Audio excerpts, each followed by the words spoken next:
the video screen. So if you're waving at me, I probably won't see. So my name is Anna Murray, and I have been teaching English to adults since 2007, so off and on a little bit during that time. And I'm from Burkittsville, Maryland, but I'm currently based in Dublin, Ireland.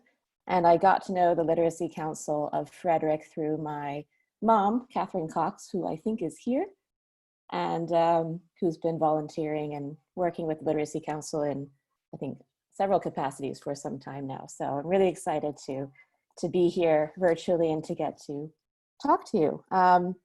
So just as sort of a caveat, my background is mainly in teaching adults English a little bit more in the foreign language rather than as a ESOL, which is a little bit different. So literacy is something that's quite new to me. So I really enjoyed Levon's session a couple weeks ago to kind of get a better sense of the realities that you guys are dealing with.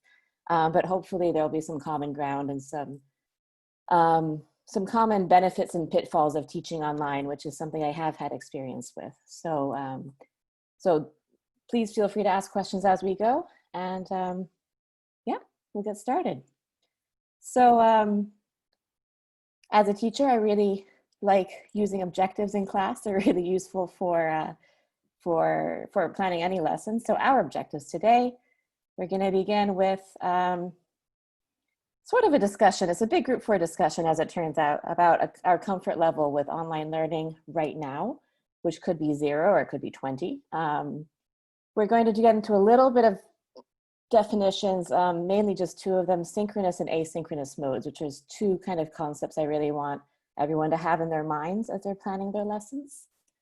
And we're also going to explore kind of 3 main things. First of all, choosing that virtual space, which did get touched on a little bit a couple weeks ago, but kind of what are our options? What should we be considering when we're choosing which platform to use? And also a bit about the, less the pros and more the benefits and the drawbacks, potential drawbacks of teaching via video. I also want to talk about flipping the classroom, which is a very trendy term right now, but mainly it's just deciding which activities are best for lesson time. And also how to really use the web to our advantage so that teaching online isn't just, you know, a second best option, is actually a good option in its own right. And finally, how do we share those materials? Because you can't just hand the worksheet to your learners anymore, you have to share it with them in another way. So I have a couple of kind of fun solutions for that. And then hopefully plenty of questions, because obviously through questions, I can help you even better than I can trying to predict your needs. All right. So again, if you have any questions, please feel free to type them. If for some reason my connection cuts out or nobody can hear me, please let me know as well through the chat. Okay. All right. So I'm actually already thinking I'm going to skip this part because there are so many of us. What I'd like you guys to do, instead of, this is kind of a fun software, but because some people might be on tablets or phones, I don't want to make things too confusing with 18 of us. So if you could type in the chat, instead of clicking the link, just type in the chat any words that come to mind when you think about online learning. So it could be a positive word, it could be a negative word, but just type any random thoughts you have right now into the chat. Yeah, great start. Yep, challenging, definitely. I absolutely agree. Yep, easy to find times to meet, frustrating, tricky. Planning, oh my goodness, planning. Tech requirements, different. Recording. Ooh, clear instructions. I like exciting, okay. Fun, tech difficulties. Great. Yeah. So a lot of good things here. And if we were doing this, if I were braver, I'd make a beautiful picture with all these words, but I think we'll leave it as it is for the moment. Self-conscious, absolutely. Especially when you have your picture right there in the corner, kind of mirroring you all the time. So actually, these were more positive than I'm hearing a lot these days. And I kind of want to talk about a little bit how online learning is being perceived right now, because I think while work from home has kind of gained a lot of interest and popularity in the workplace, online learning has taken a big hit with COVID-19, because this is sort of the news that's popping up in my feeds. So distance learning isn't working, and I find it impossible to actually learn anything new. I can't get motivated. Online school has been a disaster, an absolute failure, struggling with remote learning. I think with what's happened the last few months, it's really gotten a bit of a bad reputation, which is actually not terribly surprising. But what I'd like to look at a little bit is sort of reorienting how we see it. And we're going to use my new favorite metaphor, which is comparing online learning right now during COVID-19 to online learning as it should be. And to me, it's sort of like the difference between battlefield medicine. So if you need your appendix out, or if you need your leg cut off, having it done on a battlefield compared to a state-of-the-art hospital. And they're not at all the same thing. They're equally necessary, I would argue. You kind of have to have both, but you can't compare them very easily. So the way I see it is right now, we're kind of in the battlefield medicine phase. So it's all about triage, and it's all about survival and focusing on continuity and just keeping things going, using what we have to do what we can. Whereas online learning, as it has been conceived in the last few years, has really been more about developing a cutting edge hospital. So you need research, you need development, you need time, you need planning, and you need resources to do all those things, which right now many people don't have. And it's also a focus on custom-made solutions. So really making sure everybody gets the best experience for them. And they're totally different. And that doesn't mean that one is, we need the battlefield medicine, we need a solution now, but that doesn't mean we can say that that's all it is, because we do have this whole other element to it. So, and obviously there's a lot in between. So some of you might be just entering the battlefield, and some of you might be a little bit further up here. I'm going to focus a bit more, casualties, exactly. So what I'd like to focus a bit more on is the battlefield element of it, because that's where a lot of us are. And if you're more on the kind of cutting edge hospital, you can probably find resources more easily on your own, but it would also be another interesting talk at some point. So when we're in battlefield medicine mode, I'm going to reiterate a lot of things that Yvonne said a couple of weeks ago. One of them is kind of your attitude to it, and not necessarily your inner attitude, which might be skeptical or it might be nervous, but what you show to your learners. Because if you show that you believe that learning online is worth it, your learners will generally follow suit. Not always, some of them might be skeptical as well.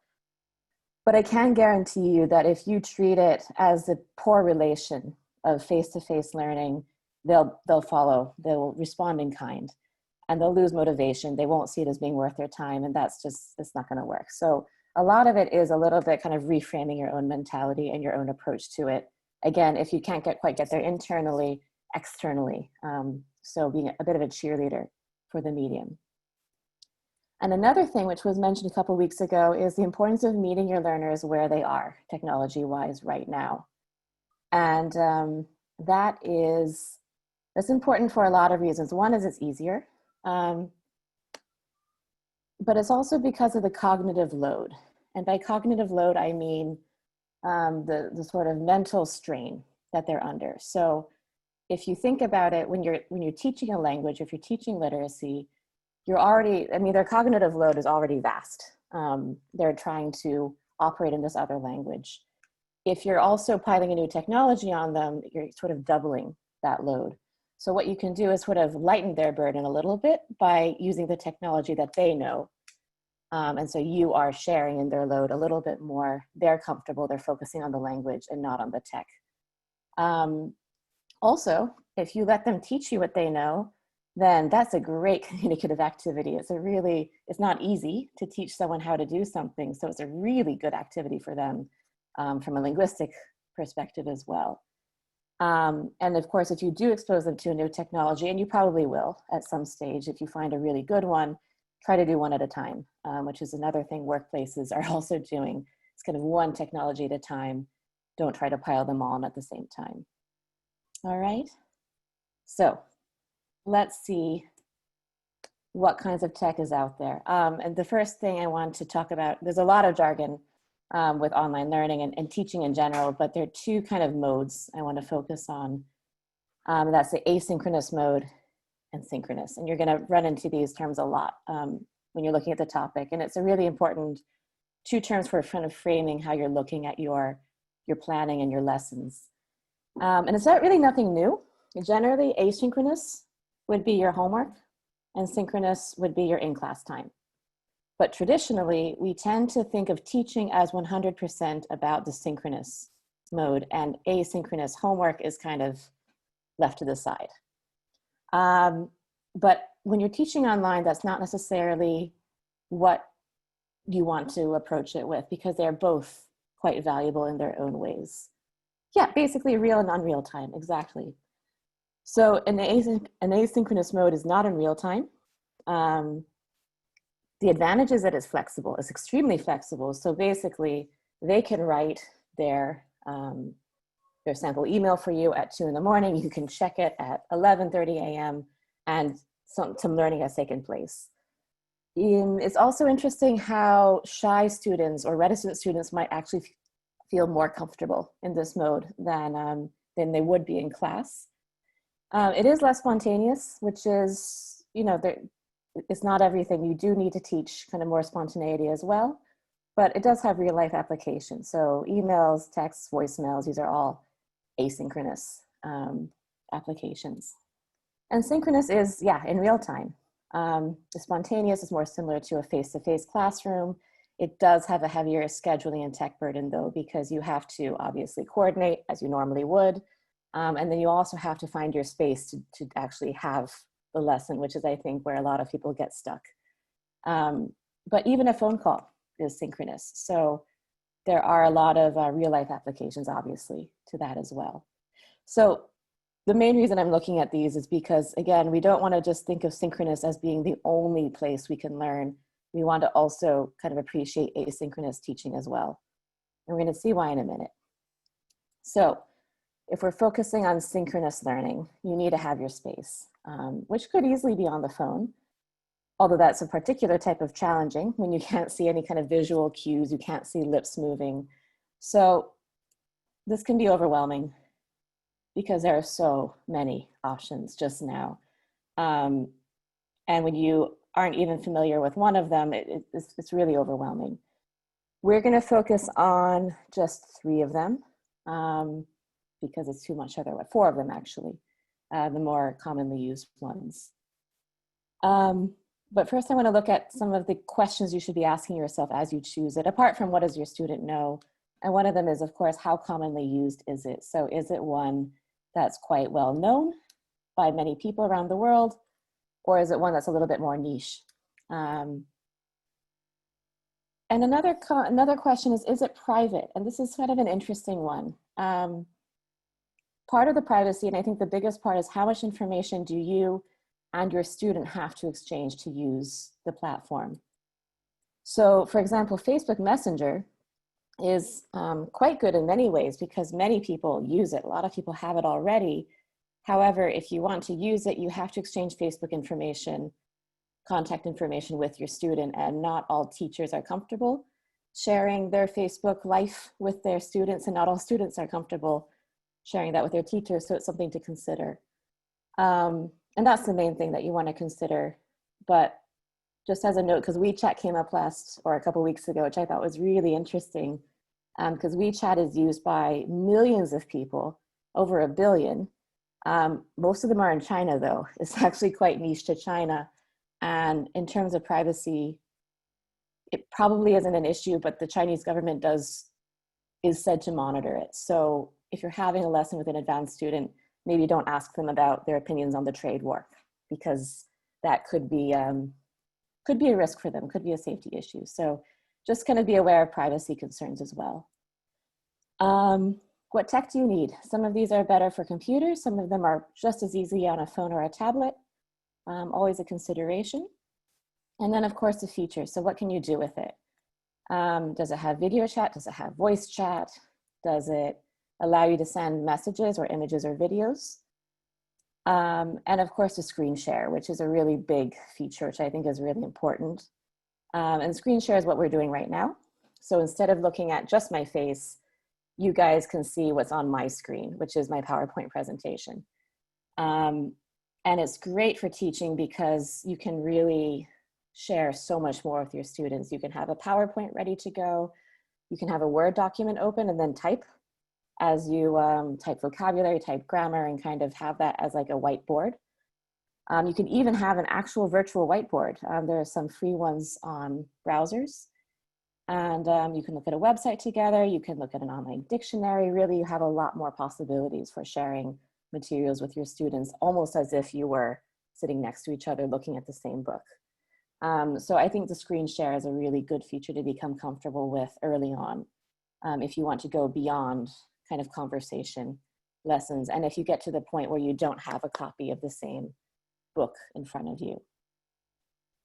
So with these questions in mind, I want to look at 3 of the bigger platforms that get used just now. One of them is Skype, which you are likely familiar with because it's been around a relatively really long time now, at least a couple of decades, and it's got a lot of adoption worldwide. So it's really good in terms of usability and familiarity already. You can use it on computer, phone, tablet, any of the above. You can have video calls or voice calls synchronously. And of course, you can also send text messages, voice messages, images, videos asynchronously. So you do have possibilities of communicating in person, but also when you're not together, so to speak. The nice thing about it is that it does require an account, but it's free. So Skype to Skype is free. If you want to use Skype to call a phone, you have to pay a bit, but generally it's a pretty affordable option. And screen sharing is available now. It hasn't always been, but it is now. So quite useful there. And group chats are possible. So if it's a group and not just a student, you can use it. Google Meet was known as Google Hangouts up until a couple weeks ago. It's very similar to Skype, to be totally honest. The main difference here is that it's already built into Google or Gmail accounts. So if you have a Gmail address, you actually already have Hangout or Google Meet possibilities as well. On your computer, you don't actually have to, yes, definitely. On your computer, you don't have to install an app. On a phone, you do. So you don't quite have the same kerfuffle with downloading the new version, updating it. It's already in your browser. So it can be quite easy to use on the fly if you're on your computer. And you can do screen sharing and group chats as well. WhatsApp is one that I thought would be interesting to mention. It's not my favorite. It's not one I would use personally for teaching, but I wanted to mention it because it's actually the most popular messaging app in the world. It's only, I was just looking it up the other day, only 25 countries in the world don't have it as it's like the biggest market share of messaging apps. So that's all the world except for the United States and a few other countries.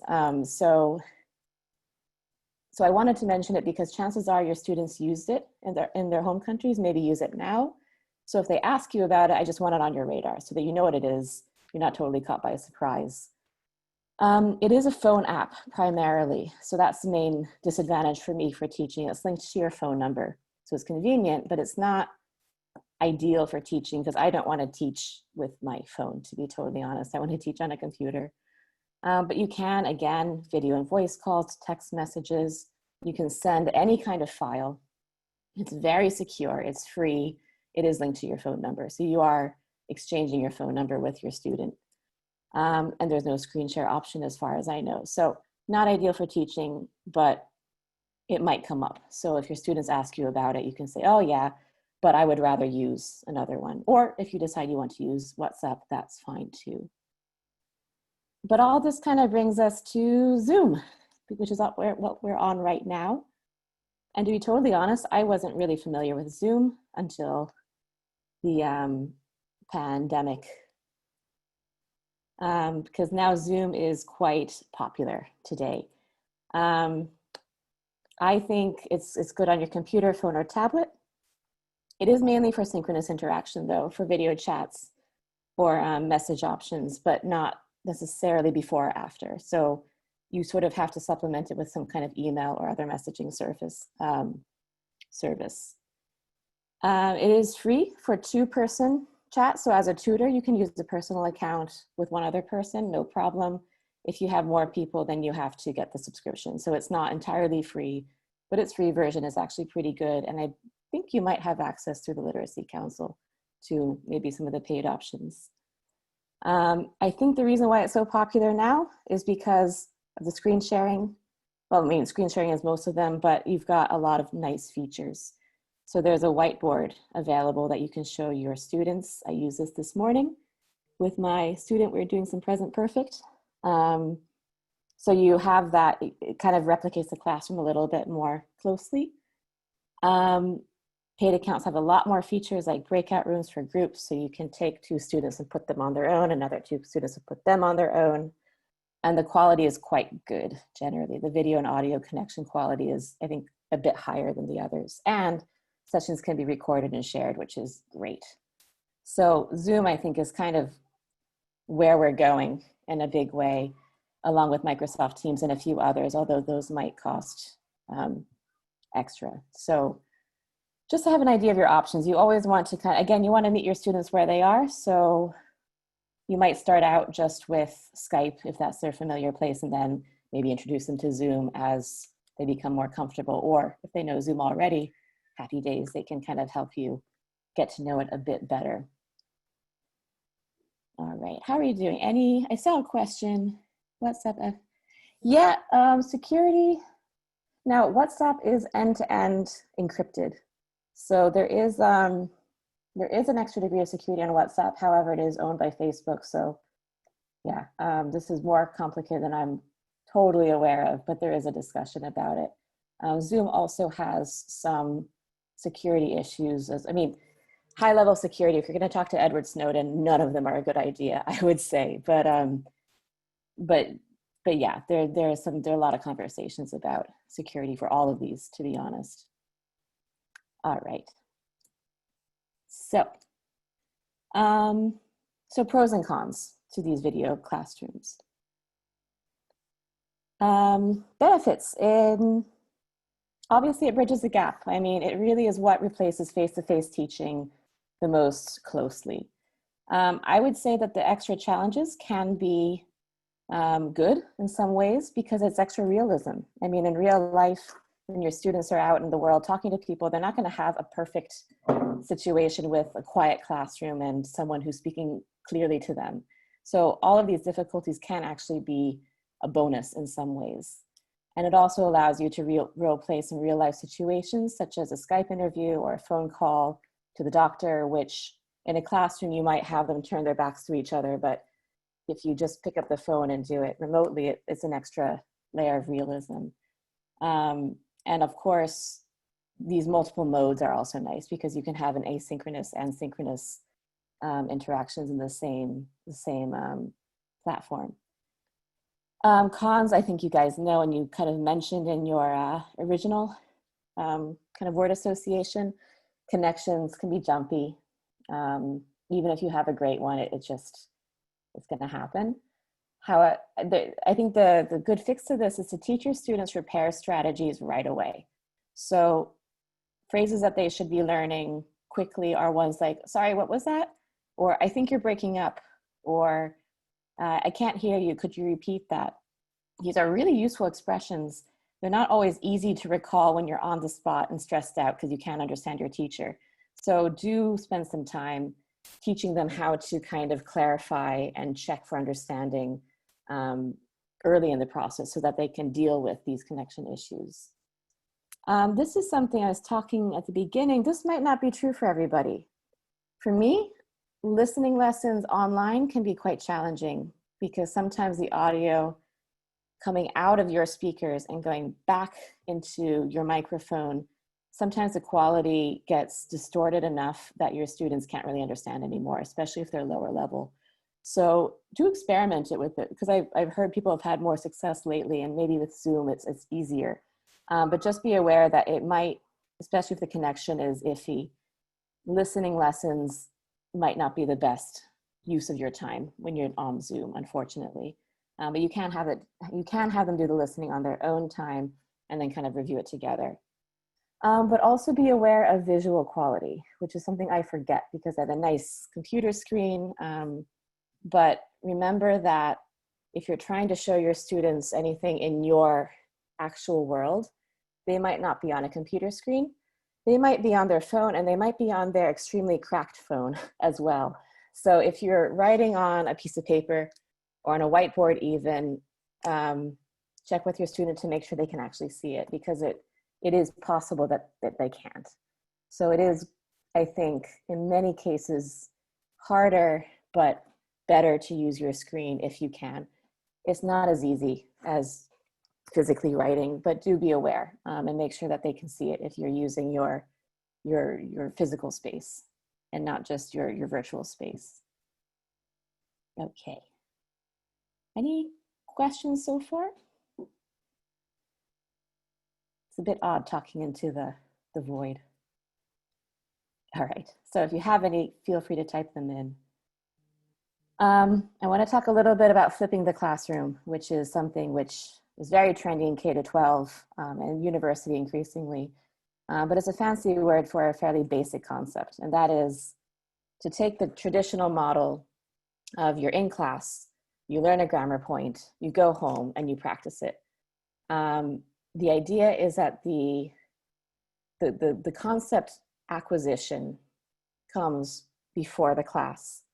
The class time is devoted to practice, and practice in not a fill in the blank way, but practice in a kind of more communicative, contextualized way with lots of feedback from the teacher. And then afterwards you have more consolidation. So you're kind of, it's called flipping because you're moving the instruction time away from the face-to-face or the real time into the asynchronous mode. It does require more from students. It does put a bit more onus on them to drive their learning. This can often be a good thing because it encourages autonomy, and it really puts them in charge of their own learning process, which can be very motivational.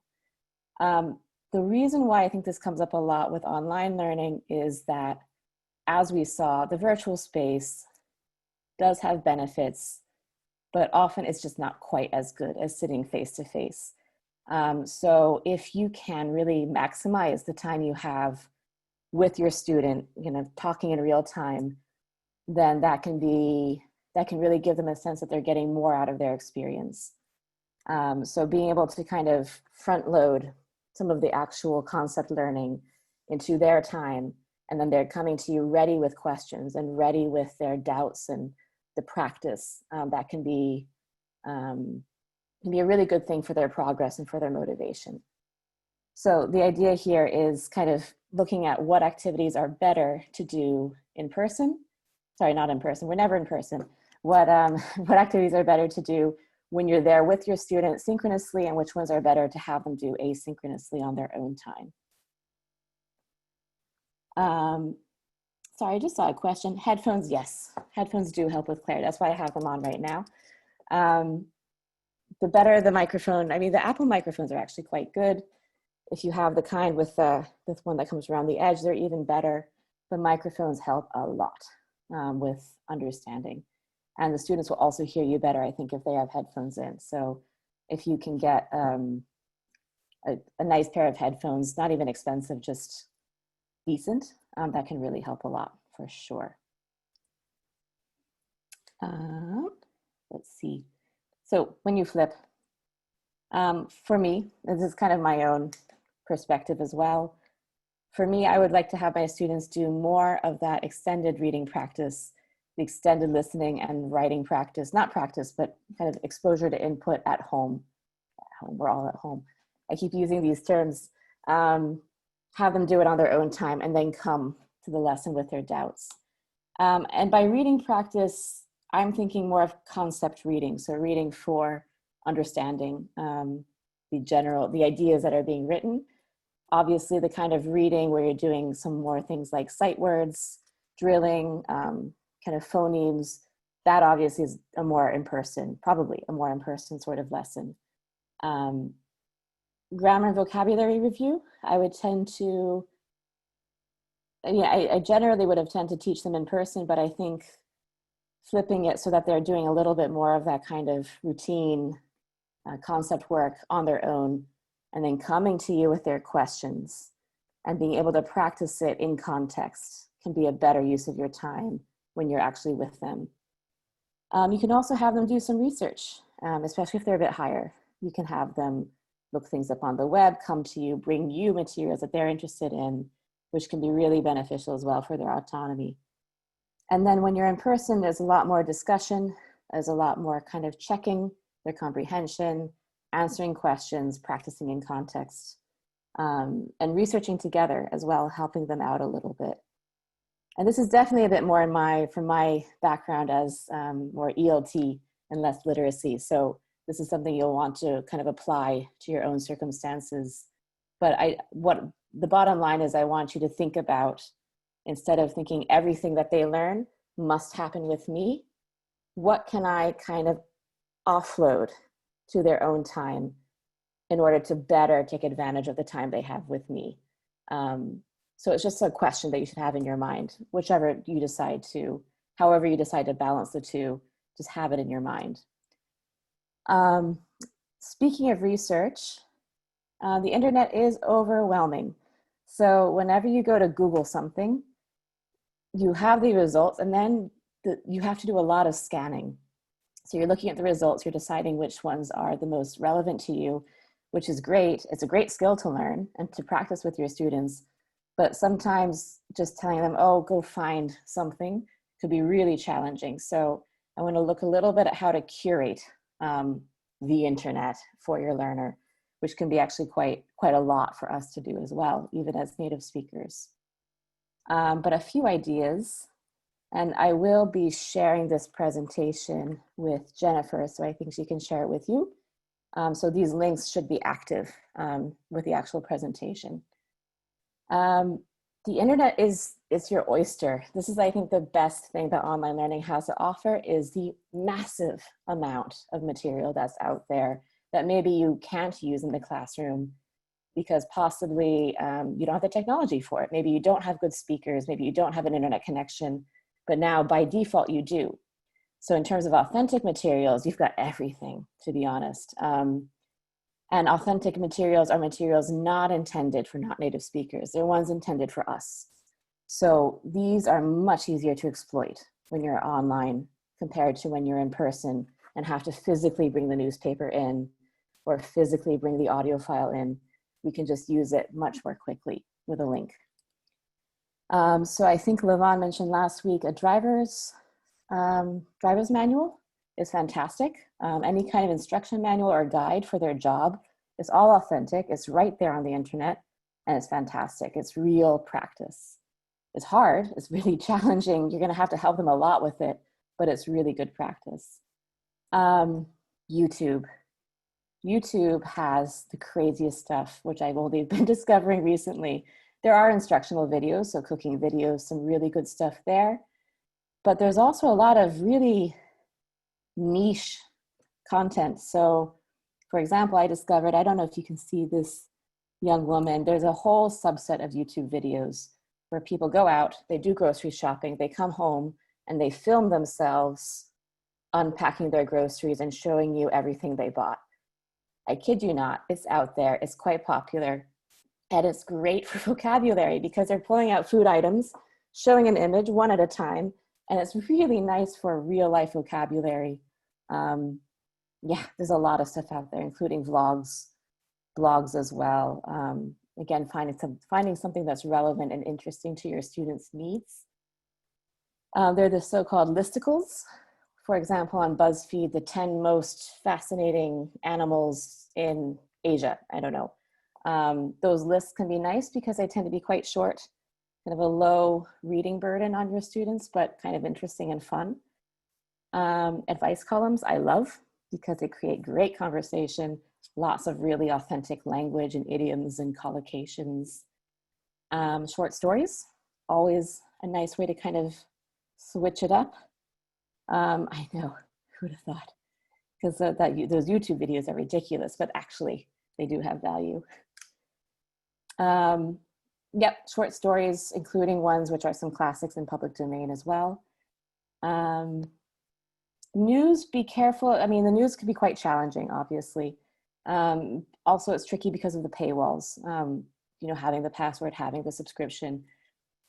I've had success with the Learning Network on the New York Times. New York Times generally has a paywall, but it has this whole section intended for K-12 students, but also suitable for English learners. And only the lesson plans are limited by the paywall. Other things you can access. So that can be a really nice resource. For more advanced students, I've used NPR in the past, which is free. And they can be quite challenging, but they do have a transcript available, which can be really nice for listening practice. And it's a good transcript rather than, you know, on YouTube, the auto-generated subtitles are really no good. They tend to try to simulate words which are not exactly what were said, but the transcript on NPR is usually pretty decent. So you can use that to scaffold your listening a bit, as well as TED Talks, which are quite popular. Again, on the advanced side, but they have a subtitle, they have subtitles, they have a transcript, so that can kind of help your students acquire a bit. And yes, I saw some good advice. Think about what you want, then search for that on YouTube. Yeah. I mean, you can fall down rabbit holes on YouTube and follow links one to the other. But yes, you kind of have to know what you're looking for and then allow yourself to be transported by everything that's available. There are also a lot of teaching materials on the internet. Some of them, the quality varies a lot. Some of my favorites are for worksheets, Busy Teacher, which also has articles on teaching for your own development. ISL Collective, Film English, which are lesson plans around short videos, but they can be adapted. So they are kind of in-person classroom lesson plans, but you can probably use the videos, kind of adapt the lesson a bit. ESL Printables, you contribute a worksheet in order to download a worksheet, so you have to give back a little bit as well. And there's so many more. So you can often do something as simple as Google the grammar point you want, and then find a quiz online, often which will correct itself and be able to use those. Obviously, check them first. Some of the quality can be a bit iffy, but it's just limitless what's out there. Some of my favorite kind of graded listening or reading is ELLO, E-L-L-L-O, there's 3 L's, .org, which has a lot of listening samples, most of them conversations organized by level, by accent. They're kind of authentic-ish. People are trying to speak naturally and not in a textbook kind of way. And it also includes some vocab activities to support their learning. It's kind of a little picture down here.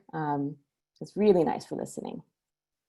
BBC Learning English has tons of resources, and something that I like to do, because pronunciation can be very language specific. So there are sounds which for us are quite easy to distinguish because they're our sounds. So for example, I would never confuse P and F, like the P sound and an F sound. But for a Korean student, P, B, F, and V are all kind of the same. So the nice thing about this is that there are a lot of good pronunciation training videos targeted for certain languages and targeted for their difficulties. And I think sometimes those can be more helpful for students because they understand what the difficulty is a bit better than I would necessarily if it's not a language I'm very familiar with. So you can have your students kind of seek out assistance in their own language as well, and then bring questions to you. And grammar lessons as well. I tend not to use them. vary in quality, but for a flipped classroom, they could be really useful to kind of give your student that extra support with learning the present continuous, and then having that time together to practice using it, for example. So that was a very quick overview. There's a lot out there. These are just things that I tend to go to quite a lot in my teaching. So I thought I'd put them in there, and you should, again, be able to click these links when you get the PowerPoint. All right. And so finally, let's check the time. Oh, we're okay. Sharing the material. So you have all this stuff, and now you need to share it with your students. Email is obviously an easy way to do it, and I think, again, a good way to start out. Email does have a limit, though, of how big the file can be. So I don't know if you've had the experience of taking a picture or a video or a PDF. You try to email it to your friend, and you can't. I know, I love the picture. I found it, and I just love it. So email does have limitations. I wanted to look at a couple new ways to share that are kind of more interactive, a little bit exciting. And again, sort of use your comfort level. If it's something, if you're looking to find a new thing to include in your lessons, they might be great. If you want to stick to email for now, that's also fine. One of my favorites is Padlet. www.padlet.com. So it does require an account, but it's easy to sign up. It's free. I believe there might be a paid version, but I've always used the free version. It's fine. It's a type of wiki, which is, you probably know Wikipedia. It's an encyclopedia that everybody, well, theoretically anybody can make an edit to it. Same thing here is that you can create a material that other people can edit, depending upon the settings you put on it. So this one that I made for myself a while ago is just one that I made for my own reference, to kind of like a corkboard to stick up some of my favorite links. And then I can share that with my students so that I'm not always giving the same 5 links to my students over and over again. I can say, hey, here's my Padlet. It has some good links. Check it out, see what you think. And then that's a bit faster. But if you really want to have fun, you can change the settings so that it can be edited by people with the link. And at that point, you can kind of use it as a class corkboard. So you can have your students post writing samples on it. You can have them post pictures, videos of themselves talking, speaking tracks. And so it can be, again, that asynchronous interaction that you can put in that mode. So for example, I might have my class, everybody post a picture of your window and describe to me what people are doing outside.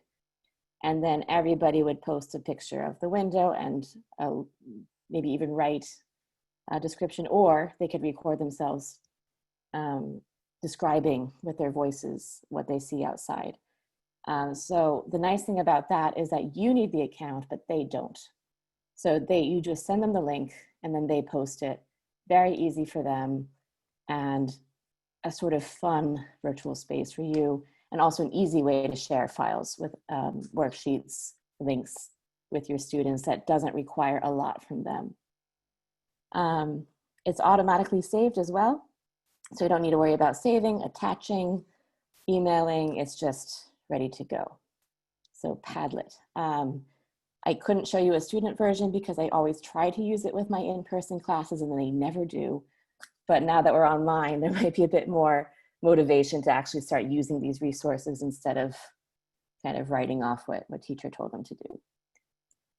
And then if you want something a bit more sophisticated, there's Google Drive, which is really where my whole virtual life lives at this stage.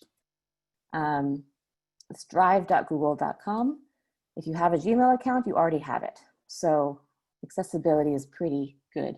Now, I've actually created a Google account for my teaching life so that I have more space for all my PDFs and uploads, and also so that I'm not giving out my personal email to my students all the time. Basically what it is, and I think, is that you upload documents. You can upload slideshows, pictures, videos, store them, and share access very quickly and easily. So it saves, you can also create documents, slideshows inside the actual drive. So if you, I don't know if you can see, it's probably a bit small. These little files you see are not Word documents. They're actually ones I created in Google Drive with New. So they save automatically. I don't have to click Control S, which has made me really bad at clicking Control S when I do use Microsoft Word. They're saved automatically. They're stored automatically. I can access them anywhere just with my login credentials. I don't need the USB drive that I will invariably lose. I don't have to email. I don't have to attach. I don't have to save. And then when I want my student to see it, I just share it with them. So I get their email, I share it, and then they can access it, they can download it. It's a great way to share PDFs if they're quite large, or pictures if they're quite large, or videos. You do have a limit on your gigabytes, but it's a quicker way to share big files than email. And it also stays there. You don't have to go searching through your inbox all the time for all your stuff. The other nice thing is that if you create a document in Google Drive, you can actually share it so that your student can edit it as well. So what I have them do when I teach online is I kind of take the notes from the lesson, I put the homework at the bottom, and then they have to type in whatever writing assignment I assign them. You can do it separately. So I make it, I share it with them, they write on it, and then I check, or you can also write at the same time. So again, it's quite small, but I had a student write an essay. This was a higher level student for academic purposes. And then I was able to leave comments on the side. This was asynchronous, so I could see what he wrote. I left comments that he could check and make corrections. But you could also do it synchronously, actually. You could have them type and watch them as they type, and then also type yourself on the same document. It does take some practice. It takes some tweaking, and this might be on the higher end of things, but it's really useful when you get the hang of it. And it's just a really easy way to store all of your materials. So those are the two. There are also, again, so many more things, but these are the two things that kind of stuck out in my head as easy ways and also interactive ways to share material with your students and also have them share material with you. So I feel like that was a big info dump. Again, I think what I'd like you to take away is just sort of thinking about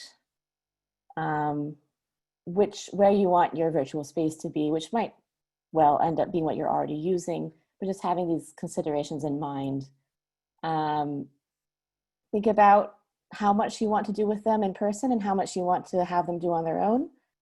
Think about materials online that you wouldn't normally have access to that you can give them. So kind of moving away from necessarily being very textbook based into using other stuff that's out there in a way that's easier in some ways than in the actual classroom. And also about how you can share that with them in a way that kind of makes it more interactive than just attaching something to an email. So again, it's a lot of stuff. You kind of have to take it at your own level, even for yourself, one technology at a time. This week I want to try using this. Give it a while. It's never going to be, there are often times when I've tried to use Padlet again and again with classes, I still can't quite get that balance of having them actually use it. But it does take a bit of trial and error, but it's kind of the fun part, to be honest. So I hope there are some useful things for you wherever you are between battlefield medicine and the hospital. And I am ready for any questions you have. So I'm going to unmute everybody so that you can ask with your voice, or you can type if you prefer. Okay, hang on.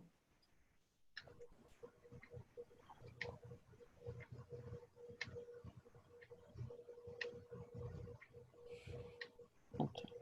Actually, you can unmute yourselves if you'd like to speak too. I have that option clicked.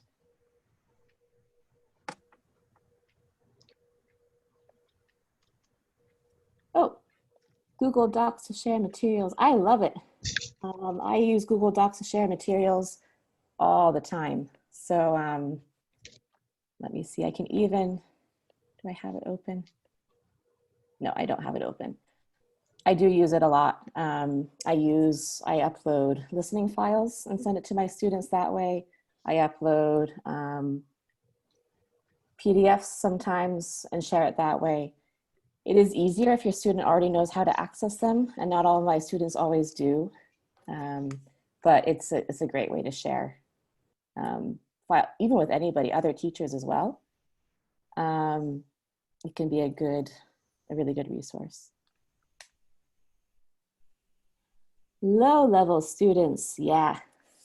I've tended to have higher ones, and my low level are probably also, this is where it would be quite different. My low level tend to also be from, because I teach in private language schools, these are adults who have often paid a fair amount of money to come study in the US or come study in Ireland. So they are from educated backgrounds generally. We don't get a lot of people who have literacy issues in their own language. With low-level students, the whole last part of the presentation, you're probably cutting that in half or in a fraction. And I would say giving them as much visual support as possible while you're speaking can be useful, whether you're trying to bring them on to the visual side of things or whether it's helpful for them to parse what they understand.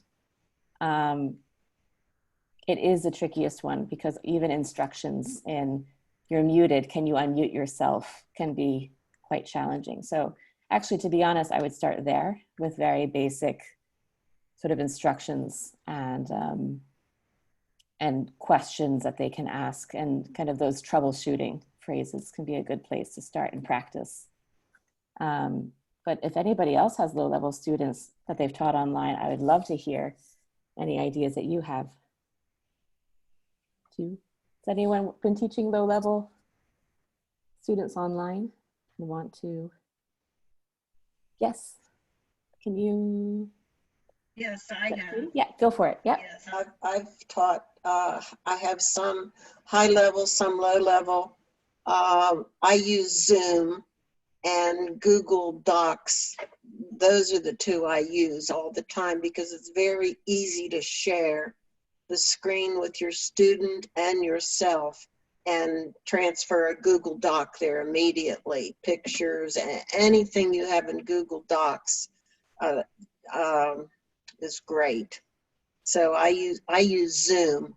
It's the easiest for the student to learn, and I can pick up things from, basic, the internet, find lessons or write them myself because I've been a teacher for 30 years. So sometimes it's easier for me to write a very basic lesson myself. But if you don't have that experience, then there's so much information on the internet about that. PowerPoint could be quite, having that slide and having pictures ready, which is actually one thing I do a lot in low-level classrooms is Google Image. When you're trying to describe something, you don't have the word, you just be careful because Google Image can be a bit surprising sometimes, but I've definitely, there's a safe setting, actually a school safe setting I recommend. But if you're trying to describe dinosaur, you pull up Google Image, you put in dinosaur, and you show them just the results page, and they're like, "Oh yeah, okay, I got it." Yeah. SES, socially economic. Another good question, and again, this is an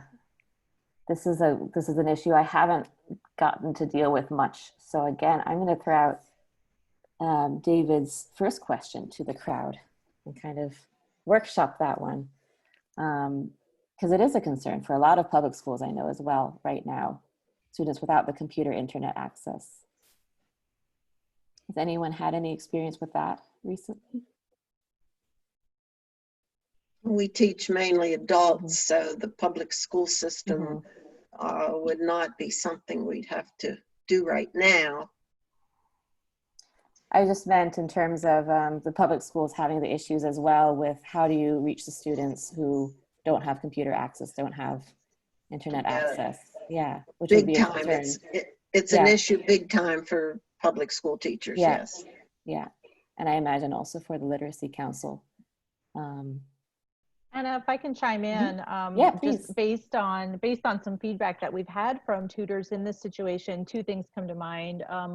One, the good old telephone. And I know that's limited as far as being able to share and see, but even being able to have a conversation and check in with their student regularly.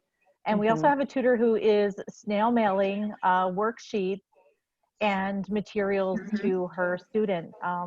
And it's kind of exciting because the student doesn't get mail very often. So that's an added bonus. It's something so sweet to know that the student looks forward to getting mail. So although the phone and mail are not ideal, it's working for that student and that tutor. So you can get creative and use what you've got. Definitely. I snail mail worksheets to my student, and she loves it. So great. Yeah, it's fun to get mail, actually. Yeah. And most of our students have smartphones, so they can use their phone if they don't have a computer. Yeah, smartphones seem to kind of make it around anyway. I've noticed. I was going to suggest also that if internet connection is an issue, and not right now, the libraries aren't open, but they do have Wi-Fi at the library, at the public libraries. So if that's an issue, if data is an issue with the smartphone, you know, they could go to the library and use Wi-Fi, free Wi-Fi. And if you're calling them as well, if you find, because I find talking on the phone really uncomfortable, probably because today's smartphones aren't actually that good as telephones.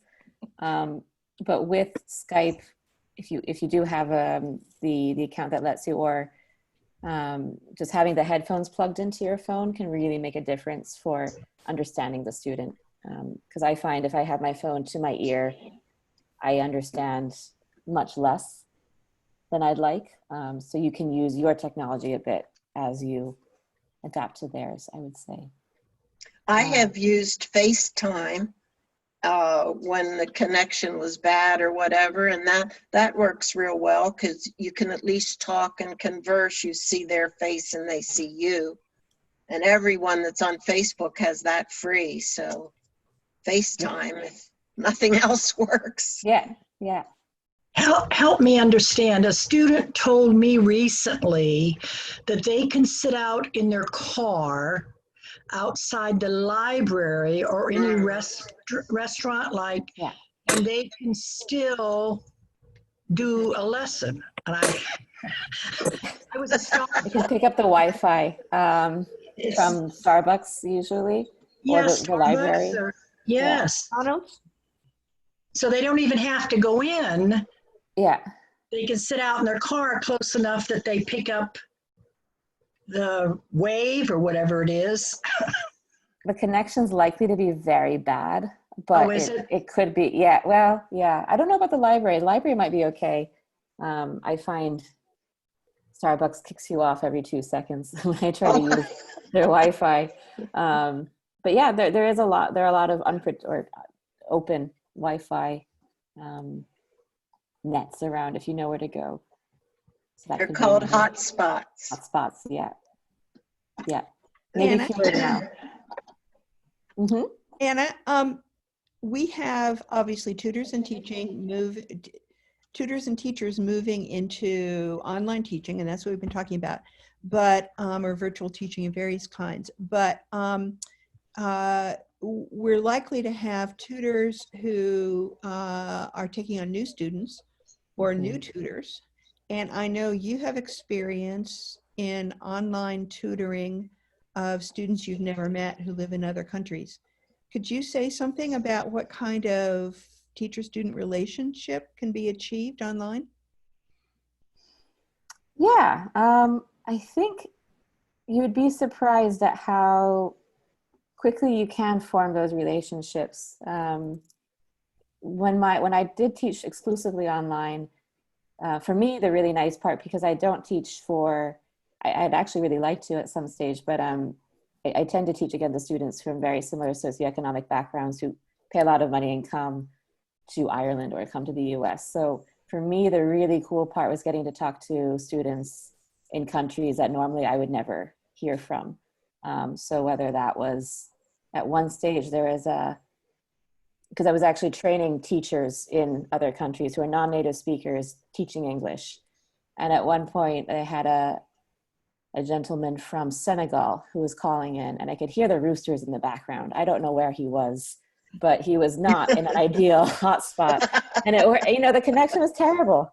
And I forgot to mention, if you're having connection issues, turn your video off right away, because it's usually gonna make it heavier. So turn your video off, you still have the voice, and it'll often improve the connection a bit. So I never saw him, but it was, I think over time, and it was only a few lessons, but over time I really felt like I got to know him in a pretty cool way. So there is a lot, there's still people, which is great, to make those connections. And sometimes you kind of bond over the technological difficulties because you say, oh, technology, and they say, I know, and then you've kind of got that in common a bit. I see there are a couple others too. Phones are tough. I would say students are much more comfortable working off the tiniest screen than I would ever feel, because I have students who in person, in class, will do a research project. You have to look up this many news sites, and we're going to go to the computer lab, and we're going to look it up on the bigger screen so you can, and say, can't we stay here and use our phones? And it works for them. They're happy enough to read on a tiny screen. And I don't fully understand it. I think it is becoming more of a comfort thing. I would be careful about having to change windows, which is why I kind of scuppered that link I was going to give you guys. If you have to change if they have to change windows, it is much, much harder on a tablet or a phone. So maybe try to have your lesson confined for them. You can change windows on your computer, but for them, make it so they don't have to leave the Zoom chat to do something, because it is more difficult to do that on a phone, for sure. Yeah, they are tiny though, and they're challenging. And the information is overwhelming. I agree. I think you have to take it one at a time. So pick the one that looks most interesting. Just focus on that one. See if you can get something out of it, and then build on that. But don't feel pressured to do everything. I was trying to throw out a little bit of everything so that we get, people who do use some things. There's still something new, but it's still a lot. So one at a time, for yourself as well as for your students. How do you share a video on Zoom using an iPad? Good question. I never use an iPad. I don't actually have one. So has anyone successfully, I think it's the same button though. It's just switching. It's just like a computer. Yeah. Yeah. Switching tabs is just a bit tricky. Only use your finger, on the tap. If I may, I just wanted to make a comment on the previous question about getting to know you using social media and the phone. And you said you got to know him really well just by talking on the phone. Personally, I think video chat is a very intimate experience. It's interesting. I'm looking at this panel of people that I'm having this meeting with, and I'm looking at everybody's face all the time.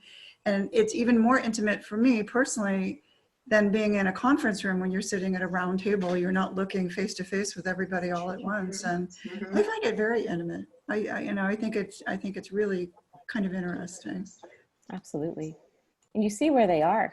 You're not just looking at your space. You're looking at their space. If you can see them, you're looking at them in their world, which is kind of cool. And they're looking at you in your world, and they see your cat and comment on it. I like to look at their library. There's what books they have on the shelf behind them. Yeah. Kids wander in, pets wander in, roosters crow. It's fun.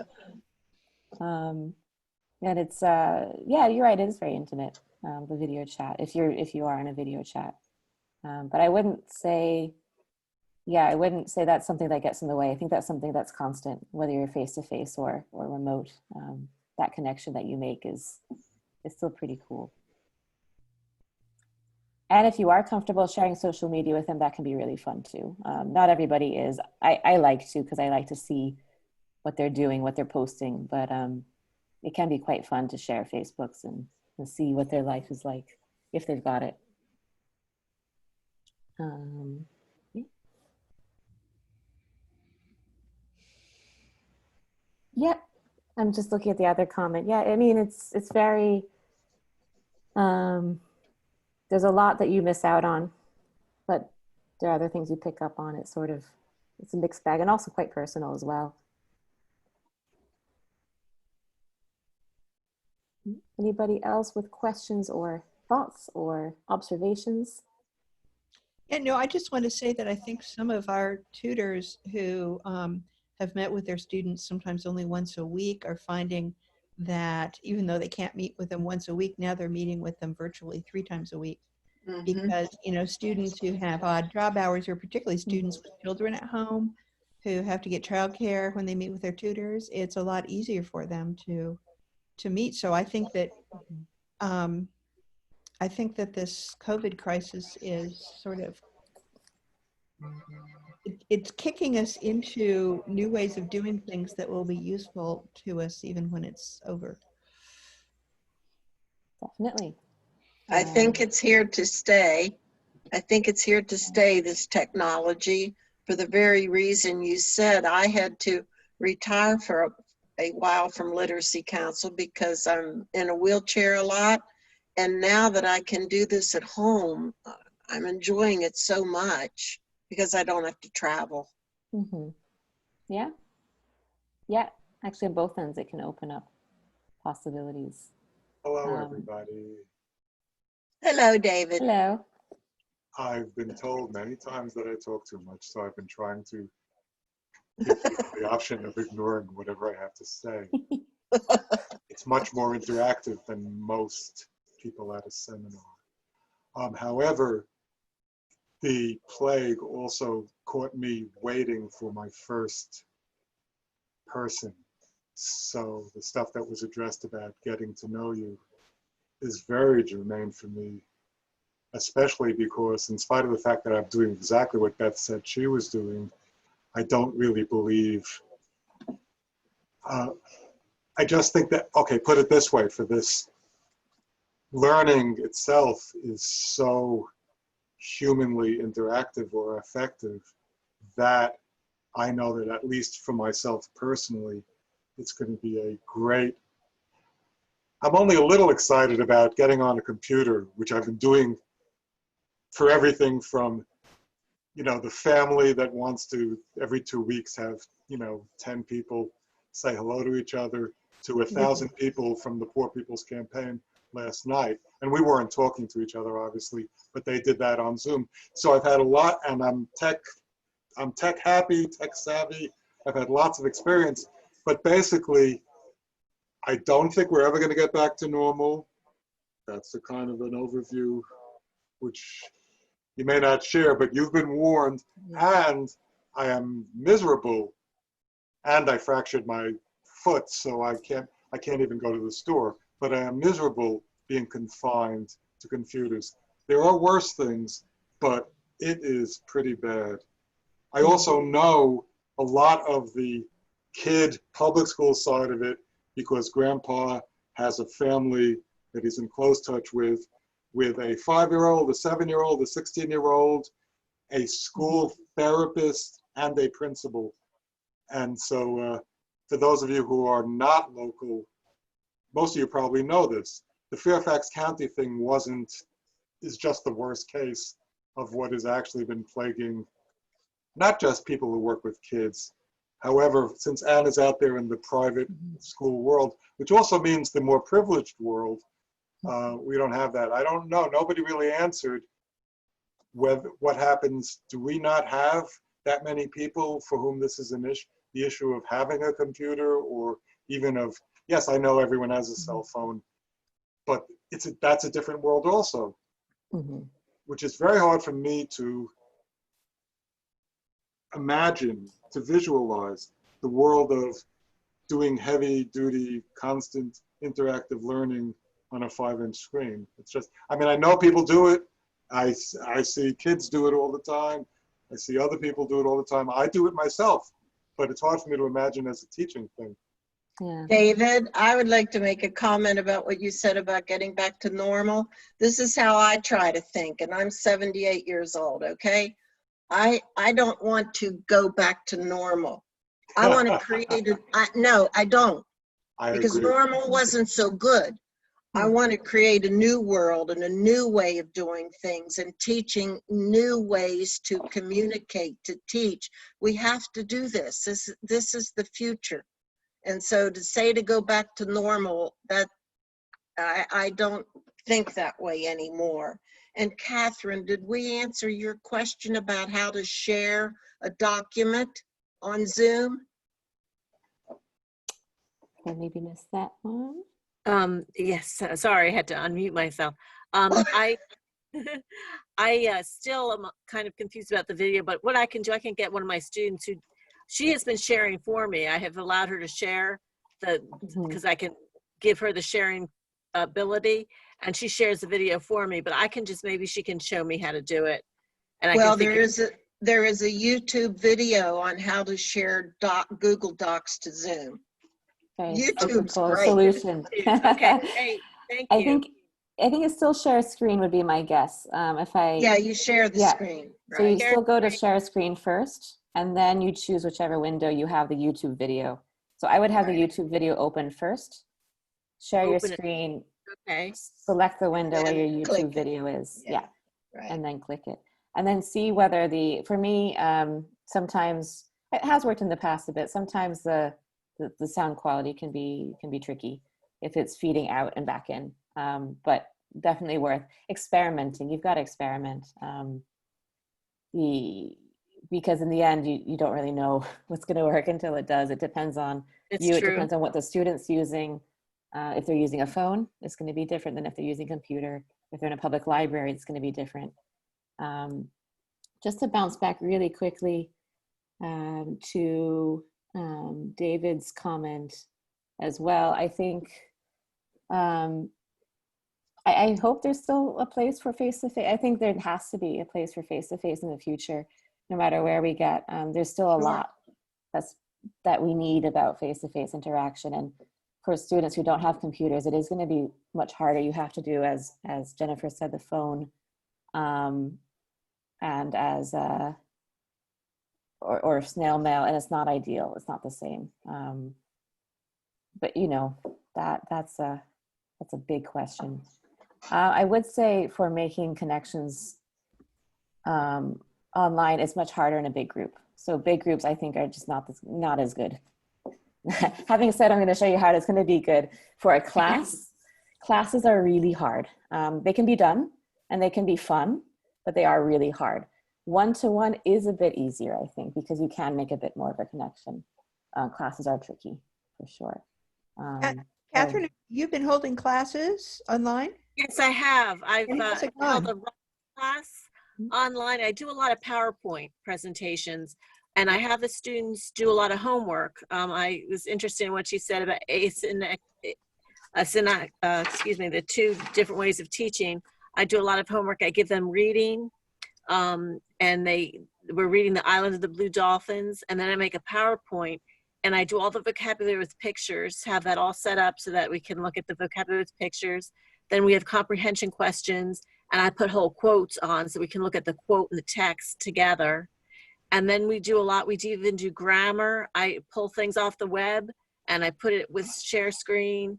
And we do, like, they ask me about different words and I put it on the whiteboard and we look at the words on whiteboard. And so it's working. The students seem to enjoy it. They're advanced students. They are advanced. My student-led conversation, I'm having the students do their own presentations, and the students who can do the PowerPoint do that. But I've actually worked with students who don't know how to do PowerPoint to make a PowerPoint. So I've worked with them over the phone to help them do that. So I use email, like I grade their papers using the comments, and I send the papers to them through email. But I like the Google Drive to do that because there were a few things that I had that were chapters in a book that I wanted to give to them, and it was too long for email. So that's going to be very helpful to me. I was really excited to hear about Google Drive. I didn't even think about it, but that makes sense. Catherine, tell them about Google.pdf that you Google told me dot about. PDF. Oh, when you want something, you're Googling something and you want to get worksheets, put whatever you want, like put, I want to know about pronouns, and say a chart for pronouns, and then put PDF after it. And they'll give you PDFs that you can download for free and easy to use. And they're very easy on your computers. That's a good way to get material, is always put PDF after it. You could Or even Google books, like the books, Yeah. like Island of the Blue Dolphin. The students had trouble getting ebooks off of the library for some reason. So I went and I found a site where they could Google the book and get a PDF copy of it. And that's true of any books that are no longer, they're in the public domain. You can get free books that are older books. But there's quite a few books that are on Google that way. And low level also. I use low level. Since you told me about the Google PDF books, I mean, the book is downloaded right there, and I share it on the screen, and we talk about it, and it's great. They're great. I want to chime in with something to answer Kevin's question from earlier. Is anyone else overwhelmed by the volume of sites, links, and information out there? And Kevin, I hope you're still with us. It looks like you are.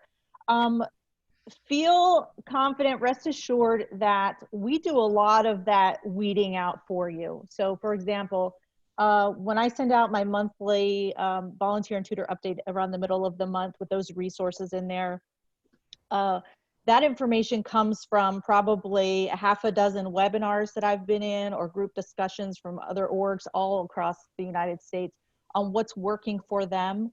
And then I go in and I actually research those links and weed out the accounts that you have to pay or you subscribe and get spam and all of that. So for one, keep an eye on that email around the middle of the month with resources. Two, we have on our website, we put those resources up there. We also have tutor chats. We've been running those twice a month. We're probably going to bump down to maybe once a month. But that's a time and place for tutors to come in and share what they're using and what's working. So at a minimum, those three things can kind of weed out some of what's out there.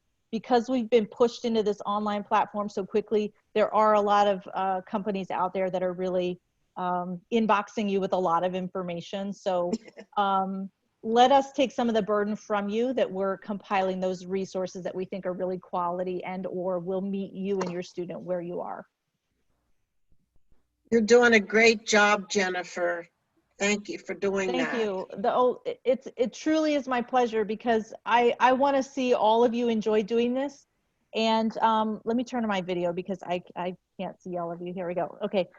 Because I want to support all of you in this. And as I'm listening to the obstacles, we talked about phone and email, but let me also add that students who don't have a smartphone that's activated with phone service, they can still use Wi-Fi. So far, amazingly, the tutors have found a workaround for almost every situation. So if you're on the fence, please, please, please know that we are here for you.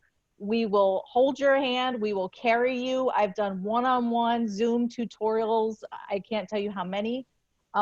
Please just reach out and let us know what your concerns are, and we'll help you get there. Thank you. You're welcome. I had a one-on-one with Jennifer, and she's wonderful. She's so Yeah. patient. So really reach out to her.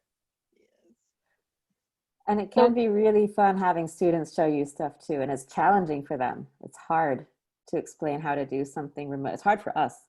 So that can be a great lesson all by itself, is show me how to use this. And it's authentic, it's useful.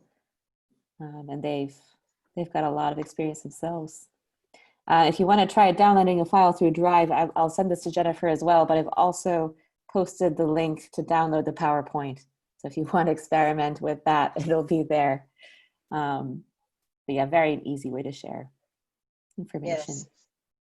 Yes. There's one other thing that popped into my head when you're talking about the frequency of lessons, which can increase. In my experience, long lessons and online don't get along. I think it is much more exhausting. It's more intimate when you're face to face. And I also find it more exhausting. I think the students do as well. So I would keep it, I think an hour is plenty. Sometimes even 15 minutes can be more than you would ever, because you don't have to get in and sit down and get your stuff out, you're there. So sometimes even 15 minutes can be more value than you'd expect. But certainly an hour and a half or 2 hours it's tough. So if you're increasing the frequency, don't feel like it has to be a 2 hours 3 times a week. That's a lot. So just be aware of the difference of energy requirements too, for you and for the student. So Anna, this was a wonderful session. Thank you so much. We did record this session and it will be available. It'll go out in that middle of the month email around June 15th-ish. So it'll be made available to other tutors who couldn't join us. And along with Lavon's session from last week or the week before will be made available as well. So you have incredible resources and a large group of knowledgeable people who are here to support you. So thank you, Anna, for Thank today. you. And thank you all for joining us. What an amazing group. I'm so tickled that you could join us and find the time. And this is the beauty of digital learning or digital literacy and virtual learning, because we would not have fit in the classroom in the office. So it's another And it would have benefit. been a very expensive Yes. plane ticket for me. Yes, yes, it So would. it's great to be able to connect with people from home without leaving my house. All right, thank you all so much. Thank you guys. Thank you. Thank you so much. Thank you.